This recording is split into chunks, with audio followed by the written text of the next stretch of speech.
एक समय की बात है, एक जंगल में एक काला भूत घुस आता है। वह भूत कहने लगा, आखिरकार मैं इस जंगल में आ ही गया, जहाँ पक्षी इन दिनों बहुत से बड़े बड़े जानवर खरीद लाते हैं। अरे रे, अब तो मेरे मजे हो गए मजे। मैं इन बड़े बड़े जानवरों का गोश्त से अपनी भूख मिटाऊंगा और मजे करूंगा। थोड़ा आगे जाने के बाद उसे एक पेड़ से बंधा हुआ एक बकरा नजर आता है। वो उस बकरे के पास जाकर रुक जाता है। उसे ऊपर घोंसले में एक कबूतर वहाँ पर सोया हुआ नजर आता है। वह उसे देखकर कहता है, अरे रे, रुक तू कबूतर, तू इधर आराम से सो रहा है, मैं तो इधर से तेरा बकरा उठा के ले चलूंगा। हो। इतना कहकर वह भूत उस बकरे को अपने जादू से उठा लेता है और वहाँ से चला जाता है।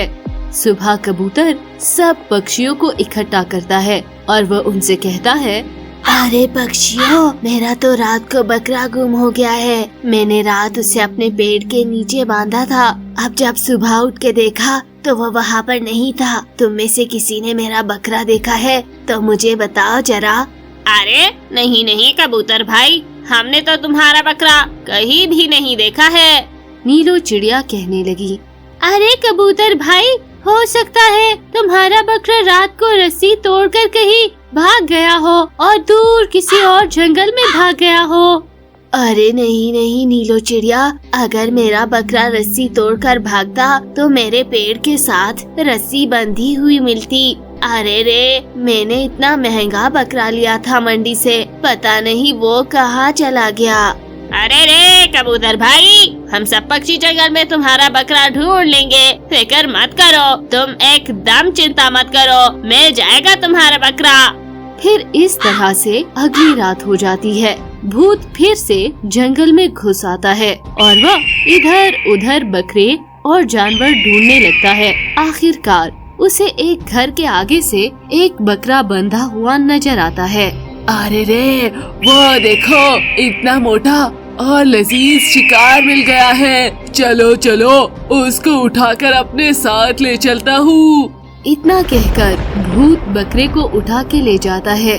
अगली सुबह कौवा अपने सब दोस्तों से कह रहा होता है, अरे रे, आज तो मेरा बकरा भी गुम हो गया है। मैं सुबह जब उठा और घर के बाहर बकरे को घास डालने गया तो वह वहाँ पर नहीं था। मुझे तो लगता है कि हमारे जंगल में कोई चोर घुस आया है जो एक एक करके रोजाना सबके बकरे चुरा के ले जाएगा। नीलो चिड़िया और मिट्ठू तोता, तुम दोनों के बकरों की बारी है, अब जरा ख्याल रखना।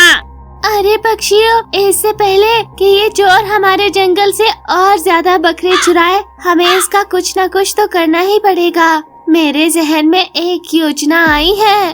फिर नीलो चिड़िया सब जंगल की पक्षियों को अपनी योजना बता देती है। फिर रात हो जाती है। काला भूत फिर से जंगल में आ जाता है और वह आते ही वहाँ सामने उसे एक बकरा नजर आता है।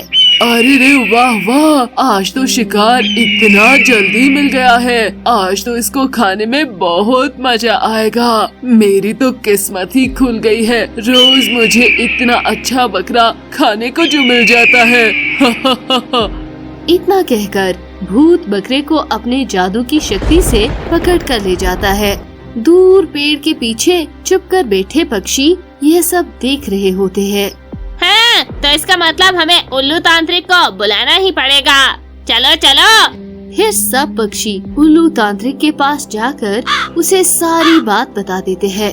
अरे पक्षियों, इस भूत को मैं अच्छी तरह से जानता हूँ। इस भूत को मैंने बड़ी मुश्किल से कैद किया था, लेकिन कुछ अरसे पहले ये भूत मेरी कैद से निकल गया था। इस भूत के पास बहुत ही ताकतवर शक्तियाँ है, जिसके कारण इसका मुकाबला करना बहुत मुश्किल है। हमें इस भूत को कैद करने के लिए मुकम्मल इंतजाम करना होगा।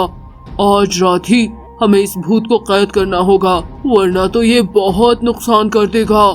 अरे उल्लू तांत्रिक, जो भी करना है आप हमें जल्दी से बता दे, ताकि आज रात हम सब मिलकर इस भूत से निजात हासिल करें। उल्लू तांत्रिक पक्षियों को एक थैली देता है ये लो पक्षियों, इसमें एक ऐसी चीज है जो इस भूत की शक्तियों को कम कर देगी, जिसकी वजह से इस भूत को कैद करना आसान होगा। तुम जाकर इसको पानी में हल करके ये पानी एक बकरे को पिला दो और फिर उस बकरे को काले भूत के रास्ते में खड़ा कर दो। जैसे ही भूत उसको हाथ लगाएगा उसकी सारी शक्तियाँ खत्म हो जाएगी और मैं आसानी से उसको कैद कर लूँगा। फिर क्या था, रात हो जाती है।